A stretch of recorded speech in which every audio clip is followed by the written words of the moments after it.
नमस्कार, आप देख रहे हैं दिल्ली ग्लो न्यूज और मैं हूं आपके साथ मानवी ठाकुर। शुरुआत करते हैं आज की खास खबरों से। 60 साल की उम्र पार कर चुके जोधपुर के दो दोस्तों ने लगभग 18,000 फीट की ऊंचाई पर चढ़ते हुए एवरेस्ट बेस कैंप पर तिरंगा लहराया है।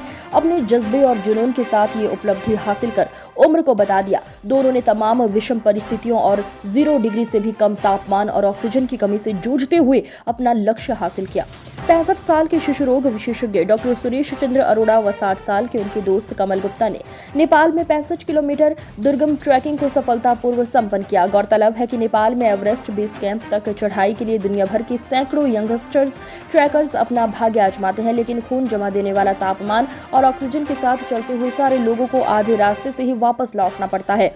दिलचस्प बात यह है कि डॉक्टर सुरेश अरोड़ा और कमल गुप्ता ने कई साल पहले ट्रैकिंग शुरू की थी और हर रविवार को दमखम आजमाने का ये सिलसिला हिमाचल में 14,000 फीट की कामयाबी के बाद अब करीब 18,000 फीट ऊपर एवरेस्ट बेस कैंप पार जा पहुंचे। सुबह वापस जोधपुर लौटने पर परिवार और कुछ समाज सेवी और उनकी ट्रैकिंग टीम के सदस्यों ने जोधपुर रेलवे स्टेशन पर उनका ढोलबाजी, साफा और पुष्प वर्षा से उनका स्वागत किया, जिसमें उनके परिवार के सदस्य, मित्रगण, अन्य ट्रैकिंग टीम और साथी डॉक्टर्स मौजूद रहे। बस हम दोनों मित्रों ने इस ट्रैक के बारे में सोचा था, क्योंकि ट्रैकिंग हमारा शौक़ रहा है। पिछले कुछ सालों से हम लोग हर संडे को अपने ग्रुप के साथ ट्रैकिंग पे जाते हैं जोधपुर के आसपास की जो भी पहाड़ियाँ हैं। 2 साल पहले हमने हिम्मत करके हिमाचल में 14,000 फीट की ट्रैकिंग की थी और इस बार एवरेस्ट बेस कैंप का लक्ष्य लेकर चले थे। हम दोनों मित्र एक दूसरे के हिम्मत बनाने के लिए साथ थे। एक दूसरे के साथ से इस मुश्किल चुनौतीपूर्ण सफ़र को हम लोग पूरा कर पाए। कुल 9 दिन की ट्रैकिंग थी। शुरू के 3-4 दिन तो आसानी से निकल गए, लेकिन बाद में जो जो ऊपर जाते जाते हैं ऑक्सीजन कम हो जाती है और टेम्परेचर एकदम 0 से नीचे चलता है। आखिरी दिन जब हम थे तो उस समय टेम्परेचर -14 था। -14 डिग्री पे हम लोग चल रहे थे और ऑक्सीजन लेवल इतना कम हो जाता है कि बिल्कुल शरीर की एनर्जी 1/10 रह जाती है। हर 4 कदम बाद आपको 10 सांस लेनी पड़ती है, फिर 4 कदम चल पाते हैं। पर एक दूसरे का हौसला बढ़ाते हुए, एक दूसरे की हिम्मत बनते हुए, एक दूसरे का साथ, ईश्वर की कृपा और आप सब लोगों का सहयोग, आशीर्वाद, ये सफलतापूर्वक संपन्न हुआ। इसके लिए बहुत खुशी मुझे इस बात की है कि जो चुनौती हमने अपने आप को दी थी, हमने किसी दूसरे को चैलेंज करने का कुछ नहीं है इसमें, अपने आप को चुनौती दी थी कि इस चैलेंज को पार करना है और हमें खुशी है कि हम दोनों इस चैलेंज को पार कर पाए और आज इस मुकाम पर हैं कि ये सब युवा लोगों को बता सकें कि जो चीज़ आप ज़िंदगी में सोचें वो चीज़ आप हासिल कर सकते हैं, बस वो करने का जज्बा, जुनून चाहिए। मेंटली ये भी आपको बहुत टफ होना पड़ता है, क्योंकि वहाँ पर भी एक स्टेज ऐसी आई थी जहाँ हमें लगा था कि हमें आगे जाना चाहिए या पीछे जाना चाहिए, पर कोशिश करके, हिम्मत करके बढ़ते रहे और आखिर पहुँच ही गए। Thank you. जी सर, आपने जो तिरंगा झंडा फहराया है उसके बारे में अपने जो अनुभव आपने साझा करें। तिरंगा झंडा फहराना तो एक प्रतीक था हमारी अपने खुद के ऊपर जीत का। इस उम्र के अंदर हमने यहाँ तक जाना और ये सोचना कि हम कर सकते हैं, ये अपने आप में हमने खुद को ही चैलेंज दिया था और आज मुझे खुशी है कि उस चैलेंज को हम पूरा कर पाए।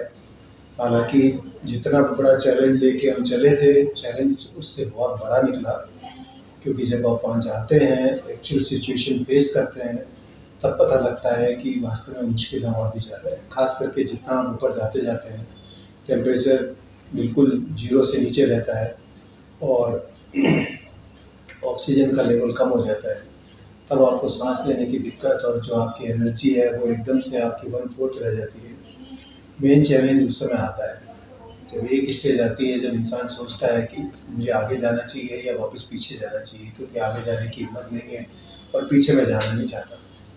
पर ईश्वर ने कृपा रही, हमारा एक दूसरे का साथ रहा, थोड़ा एक दूसरे को मोटिवेट करते हुए धीरे धीरे बढ़ते हुए आखिर हम ये यात्रा पूरी कर पाए और एवरेस्ट बेस कैंप पर पहुँच कर वहाँ तिरंगा लहरा पाए।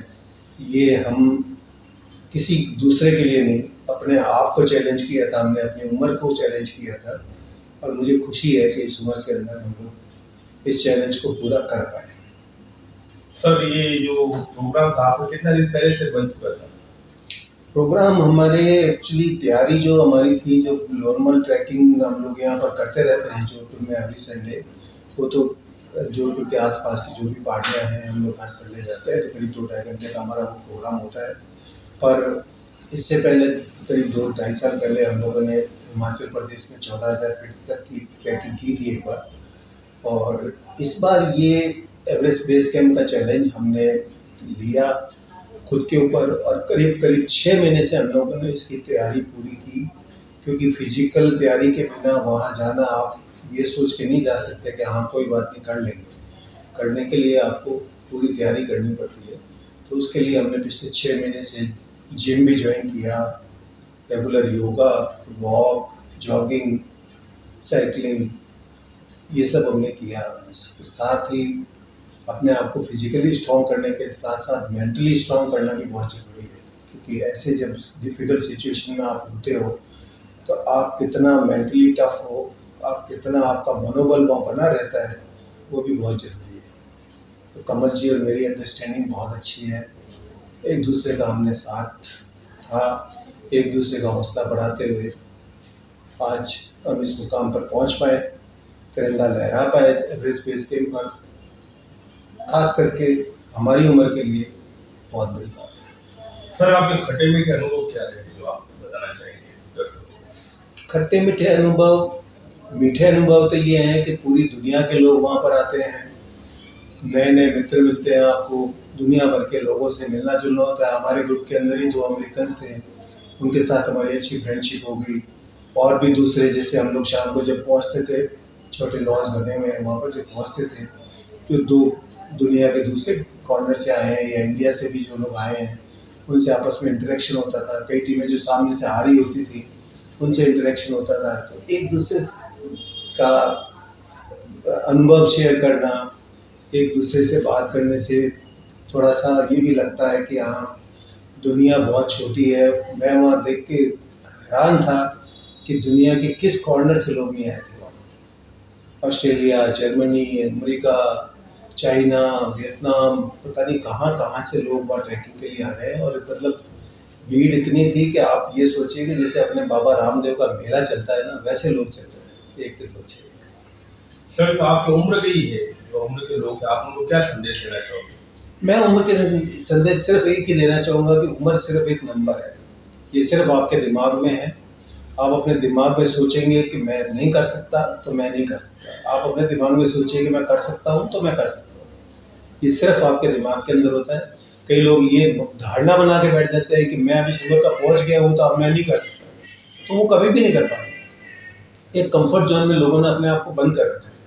मैं केवल मेरी उम्र के लोगों की बात नहीं करूँगा, मैं केवल यंग लोगों की भी बात करूँगा, क्योंकि यंग लोग भी कई ये सोचते हैं कि जो पोटेंशियल उनके अंदर है वो कुछ भी नहीं है। जबकि अपने पोटेंशियल को यूज़ में लें, एक कंफर्ट जोन से बाहर निकले, तब एक्चुअली पता लगता है कि आपके अंदर कितना दमखम है, आप कितना कुछ कर सकते हैं। अब जैसे इस चैलेंज को हमने लिया था, तब हम फिजिकली ठीक है, अपनी उम्र के हिसाब से हमने बड़ा चैलेंज ले लिया था, पर जब वहाँ जाके हम इसको कर पाए तब हमें पता लगा कि हमारे अंदर कितना पोटेंशियल था जो हम कर पाए। जिस पोटेंशियल को हम पहचान नहीं पा रहे थे, जब हम एक स्टेज पे आ गए थे कि हमको वापस जाना चाहिए, तब लगता था कि नहीं, वापस जाने का कोई क्वेश्चन नहीं है, शायद समय ज़्यादा लग जाए पर हम अपने टारगेट तक पहुँच कर ही आएंगे। तो देशभक्ति के जज्बे को आप लोगों को क्या संदेश देना चाहोगे? लोगों को यही संदेश है कि देखिए, हमारा देश जो है बहुत महान है, और हमारे देश में भी आप बहुत कुछ कर सकते हैं। बाहर जाके भी इस तरह से आप नए नए कीर्तिमान स्थापित कर सकते हैं। कोई मैं पहला नहीं हूँ जो वहाँ एवरेस्ट बेस कैंप पे मेरी उम्र का पहुँचे हैं, मेरी उम्र से बड़े बड़े लोग भी वहाँ पहुँचते हैं। तो इसलिए अपने आप को कभी भी कम नहीं आते, और देश के लिए, देश प्रेम के लिए हमेशा अपने आप को तैयार रखें, और तैयार रखना भी चाहिए।